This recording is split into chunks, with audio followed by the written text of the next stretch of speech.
Welcome to my channel Kathiatoli life. আজি মই পঞ্চম শ্ৰেণীৰ অংকুৰণ পাঠত থকা পক্ষী আৰু মানুহ পাঠটি মই থুলমূলকৈ ক'ব ওলাইছোঁ। মৰমৰ ছাত্ৰ ছাত্ৰীসকল, তোমালোকে মন দি শুনিবা। এখন দেশত সৰ্বধনু নামৰ ৰজা আছিল।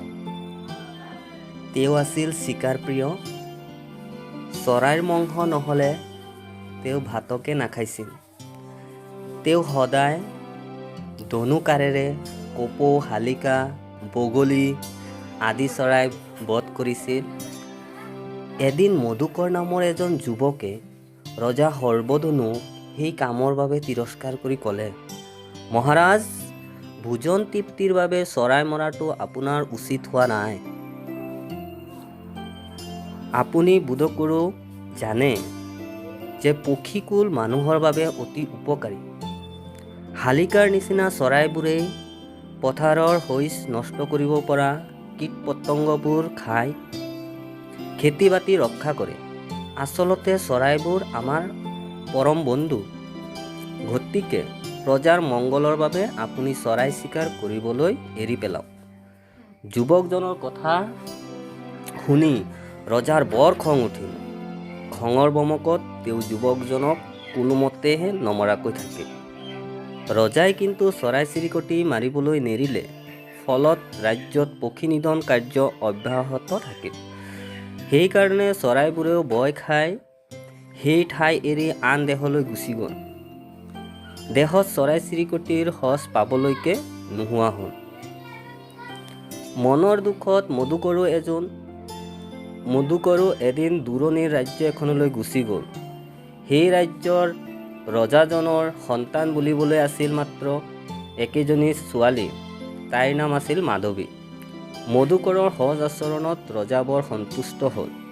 সেয়েহে তেওঁ নিজৰ একমাত্ৰ সন্তান মাধৱীক মধুকৰৰ সৈতে বিয়া দি তেওঁক সেই ৰাজ্যৰ ৰজা পাতি দিলে।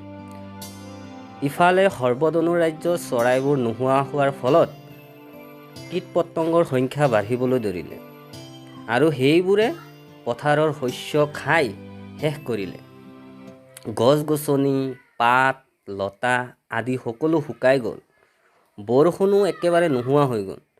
দেশত দুৰ্ভিক্ষই দেখা দিলে। ৰজা প্ৰজা সকলোৱেই খাদ্যৰ অভাৱত পৰি ভিক্ষা কৰিবলৈ বাধ্য হ'ল। ৰজা সৰ্বধনুৱে ভিক্ষা খুজি খুজি এদিন মধুকৰৰ ৰাজ্যত উপস্থিত হ'ল। ৰজা মধুকৰে সৰ্বধনুক চিনি পাইছিলে। তেওঁ সৰ্বধনুক আদৰ সাদৰ কৰি নি ৰাজকাৰেঙৰ অতিথি ৰূপে আদৰিলে।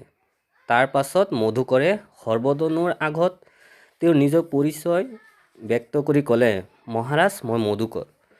ময়েই আপোনাক পক্ষী বধ কৰিবলৈ বাধা দিছিলোঁ। গপত গংগা টোপটো যেন হৈ আপুনি মোৰ কথা নুশুনিলে। সেয়েহে এতিয়া তাৰ কুফল ভোগ কৰিবলগীয়া হৈছে। ভৱিষ্যতলৈ আপুনি কেতিয়াও চৰাই বধ নকৰিব। এই বুলি তেওঁ নিজ ৰাজ্যৰ পৰা ৰজাক চৰাই এজাক দি ক'লে, এই চৰাইজাক আপুনি লৈ যাওক। সিহঁতক আপুনি নিজৰ সন্তানৰ দৰে লালন পালন কৰিব। এই বুলি মধুকৰ ৰজাই এজাক সজাত ভৰাই সৰ্বধনু ৰজাক উপহাৰ দিলে। সৰ্বধনুৱেও মধুকৰৰ কথামতে চৰাইজাকক নি নিজ ৰাজ্যলৈ লৈ গ'ল আৰু সেইবোৰ মুকলি আকাশত মেলি দিলে। মানে ইয়াৰ পৰা আমি এইটোৱে বুজি পাইছোঁ যে কেতিয়াও চৰাই বধ কৰিব নালাগে। চৰাইক আমি খুব মৰম কৰিব লাগে। এতিয়া আহোঁ আমি এই পাঠটোৰ প্ৰশ্ন উত্তৰসমূহ তোমালোকে শুনিবা মন দি। প্ৰথম প্ৰশ্নটো আছে যে সৰ্বধনু কেনেকুৱা প্ৰকৃতিৰ ৰজা আছিল? এইটো উত্তৰ হ'ব, সৰ্বধনু হৈছে এজন চিকাৰ প্ৰিয় ৰজা আছিল। তাৰপিছত হৈছে খ নম্বৰটো হৈছে সৰ্বধনু ৰজাৰ প্ৰিয় খাদ্য কি আছিল? এইটোৰ উত্তৰ হ'ব, সৰ্বধনু ৰজাৰ প্ৰিয় খাদ্য হৈছে চৰাইৰ মাংস। গ নম্বৰটো হৈছে সাধুটোত মানুহৰ উপকাৰী প্ৰাণী বুলি কাক কোৱা হৈছে? এইটো উত্তৰ হ'ব, পক্ষীক কোৱা হৈছে। তাৰপিছত ঘ নম্বৰটো চাব পাৰা তোমালোকে, মধুকৰে বিয়া কৰোৱা ছোৱালীজনীৰ নাম কি? এইটোৰ উত্তৰ হ'ব মাধৱী। ঙ নম্বৰটো হৈছে মধুকৰে ৰজাক ৰাজ্যৰ মংগলৰ বাবে কি কৰিবলৈ উপদেশ দিছিল? এইটোৰ উত্তৰটো হ'ব চৰাই বধ নকৰিবলৈ। উপদেশ দিছিল। ধন্যবাদ।